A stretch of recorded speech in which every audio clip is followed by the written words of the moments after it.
దీపా, దీపా, నువ్వు నిద్రపోలేదని తెలుసు దీపా. ఇంత జరిగిన తర్వాత నువ్వు ఎలా ప్రశాంతంగా నిద్రపోతావు? రౌడీ నన్ను చాలా ప్రశ్నలు అడిగింది. ఫంక్షన్లో ఎందుకు గొడవైంది, ఎప్పుడు గొడవలే అవుతాయా అని. ఇది చంటిది కదా, దీనికి జరిగింది గొడవలుగా కనిపిస్తుంది. కానీ ఇందులో కూడా మంచి జరిగిందని మనకే తెలుసు. ఏంటా మంచి నువ్వు నన్ను అడగవా? నేనే చెప్తాలే. మన పెళ్లి గురించి 10 మందికి తెలిసింది. నన్నేమన్నా అంటే నువ్వు ఊరుకోవని జోస్నకి పారుకి తెలిసింది.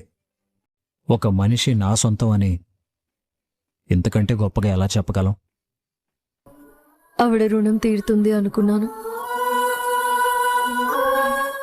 మీరు నాకు ఆ అవకాశం కూడా లేకుండా చేశారు. నా కూతురు మిమ్మల్ని తండ్రిగా కోరుకుంది కాబట్టే మీరు నా మెడలో తాళి కట్టుండొచ్చు. ఎవరవునన్నా ఎవరు కాదన్నా నేను మీకు భార్యనే, మీరు నాకు భర్తే. కానీ ఈ మాట